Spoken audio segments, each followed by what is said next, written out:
Welcome back guys. ನೀವು ನೋಡ್ತೀರಾ Kiran adventurous YouTube channel. Dharmasthala ಎಲ್ಲ ರೂಮು ಲಾಕೌಟ್ ಮಾಡಿ, ಸೊ ನಾವು ಚೀಟಿ ಗೀಟಿ ಏನು ಕೊಟ್ಟಿದ್ರಲ್ಲ ಅವ್ರಿಗೆ ಬೀಗ ವಾಪಸ್ ಕೊಟ್ಬಿಟ್ಟು ವಯಾ ಉಜಿರೆ ಚಾರ್ಮಿಡಿ ಘಾಟ್ಸ್ ಟು ಬೆಂಗಳೂರು ಬರೋಣ ಅಂತ ಪ್ಲ್ಯಾನ್ ಮಾಡ್ಕೊಂಡು ರೆಡಿ ಆಗಿಬಿಟ್ಟು on the way ride start ಮಾಡ್ಕೊಂಡು ಹೊರಟಿದ್ದೀವಿ. ಉಜಿರೆ ದಾಟ್ಕೊಂಡು ಸ್ವಲ್ಪ ಮುಂದೆ ಬಂದಿದ್ದೀವಿ. ಬನ್ನಿ, ವ್ಯೂಸ್ ಎಲ್ಲ ಹೆಂಗೆ ಕಾಣಿಸುತ್ತೆ, ರೋಡ್ಸ್ ಎಲ್ಲ ಫುಲ್ಲು ಕರ್ವಿಂಗ್ ಪಾಯಿಂಟ್ಸ್ ಎಲ್ಲ ಸಖತ್ತಾಗಿದೆ ಗೈಸ್. ನಾವು ಧರ್ಮಸ್ಥಳ ಬಿಟ್ಟಿದೆ ಅರೌಂಡ್ 2 o'clock. ಸೊ ಹಾಗಾಗಿ ಫುಲ್ಲು ಬಿಸಿಲಿತ್ತು. ಅರ್ಲಿ ಮಾರ್ನಿಂಗು ಎದ್ದು ಇನ್ನೊಂದೆರಡು ದೇವಸ್ಥಾನ ಕವರಿಂಗ್ ಮಾಡ್ಕೊಂಬಂದ್ವಿ. ಸೊ ಈ ವಿಡಿಯೋ ಲಿಂಕ್ ಡಿಸ್ಕ್ರಿಪ್ಷನ್ ಇರುತ್ತೆ, ಚೆಕ್ ಮಾಡಿ.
ಉಜಿರೆಯಿಂದ ಅರೌಂಡು ಚಾರ್ಮಿಡಿ ಘಾಟ್ಸು 25-30 ಕಿಲೋಮೀಟರ್ಸ್ ಇದೆ. ಸೊ ಇಲ್ಲೊಂದು ವ್ಯೂ ಪಾಯಿಂಟ್ ಎಲ್ಲ ಕಾಣಿಸುತ್ತೆ.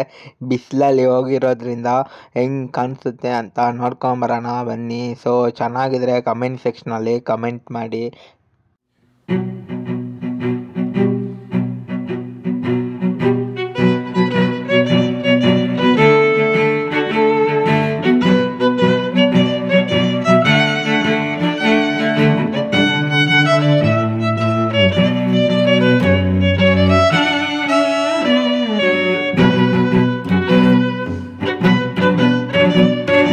ಭೂಮಿ ಮೇಲಿನ ಸ್ವರ್ಗ.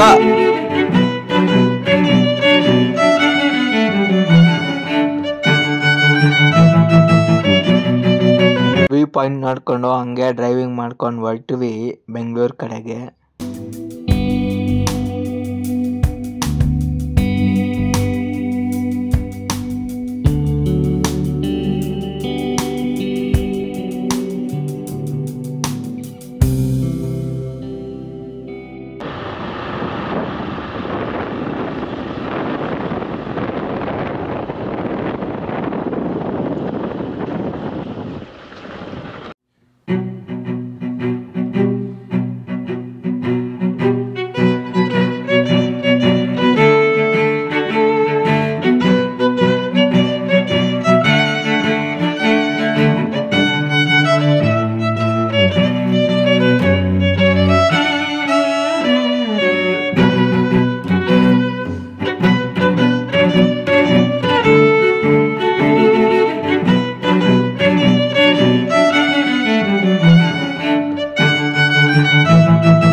ಇನ್ನೊಂದೇನು ವಿಷಯ ಹೇಳ್ಬೇಕಂದ್ರೆ ಇಲ್ಲಿ ಫುಲ್ಲು ಟರ್ನಿಂಗ್ ಪಾಯಿಂಟ್ಸ್ ಇರೋದ್ರಿಂದ ಸೊ ಯಾವುದು ಸ್ಟಾಪ್ಗಳಿಲ್ಲ. ಸೊ ಅರೌಂಡು 30 ಕಿಲೋಮೀಟರ್ಸ್ವರೆಗೂ ನಿಮ್ಗೆ ಯಾವುದು ಅಂಗಡಿಗಳು ಸಿಗೋದಿಲ್ಲ. ಫುಲ್ಲು ಘಾಟ್ ಸೆಕ್ಷನ್ ಆಗಿರೋದ್ರಿಂದ ಜ್ಯೂಸು, ಕಾಫಿ, ಟೀ ತಿನ್ನೋಕ್ಕೆ ಏನೂ ಸಿಗೋದಿಲ್ಲ. ಸೊ ಮೂಡುಗೆರೆ ಬಂದ ತಕ್ಷಣವೇ ನಿಮಗೆ ಅಲ್ಲಿವರೆಗೂ ನಾನ್ ಸ್ಟಾಪು ಡ್ರೈವ್ ಮಾಡ್ಕೊಂಡು ಹೋಗ್ತಾನೆ ಇರಬೇಕು.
ಇಲ್ಲಿ ಬೈಕ್ ಏನಕ್ಕೆ ಸ್ಲೋ ಮಾಡ್ತಿದ್ದೀವಿ ಅಂದರೆ ಸ್ವಲ್ಪ ವ್ಯೂ ಪಾಯಿಂಟ್ ಎಲ್ಲ ಕಾಣಿಸುತ್ತೆ. ಸೊ ನಿಮಗೂ ಕೂಡ ತೋರಿಸ್ತೀವಿ, ಬನ್ನಿ ನೋಡ್ಕೊಂಬರೋಣ.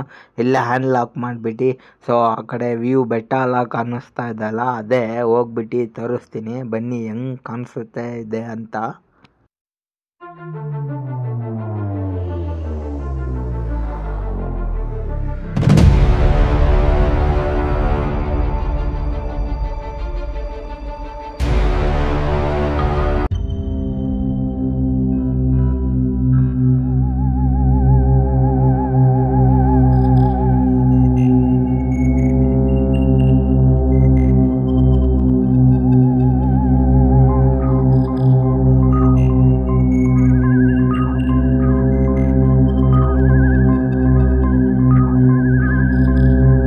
ನೋಡಿದ್ರಲ್ಲ ವ್ಯೂ ಪಾಯಿಂಟು. ಸೊ ಬನ್ನಿ ಇನ್ನೇನು ರೈಡ್ ಸ್ಟಾರ್ಟ್ ಮಾಡ್ಕೊಂಡು ಹೋಗೋಣ.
ಮಳೆಗಾಲದಲ್ಲಿ ಬಂದರೆ ತುಂಬಾ ಮಳೆ ಬೀಳ್ತಾ ಇರುತ್ತೆ. ಸೊ ಹಾಗಾಗಿ ಡ್ರೈವ್ ಮಾಡೋಕ್ಕೆ ತುಂಬ ಕಷ್ಟ ಆಗುತ್ತೆ. ಸೊ ಸಮ್ಮರ್ ಸೀಸನಲ್ಲಿ ಬಂದರೆ ಫುಲ್ಲು ಬಿಸಿಲು, ನಾವು ಬಂದಿರೋದು ವಿಂಟರ್ ಸೀಸನಲ್ಲಿ. ಎಕ್ಸ್ಟ್ರಾಡಿನರಿ ಕ್ಲೌಡ್ಸು, ವ್ಯೂ ಪಾಯಿಂಟ್ಸು ಎಲ್ಲ ಕಾಣಿಸ್ತು. ಸೊ ಅದು ನೋಡ್ಕೊಂಡು ಬೆಂಗಳೂರಿಗೆ ಹೋಗ್ತಾ ಇದ್ದೀವಿ. Tata, bye bye everyone, see you in next blog.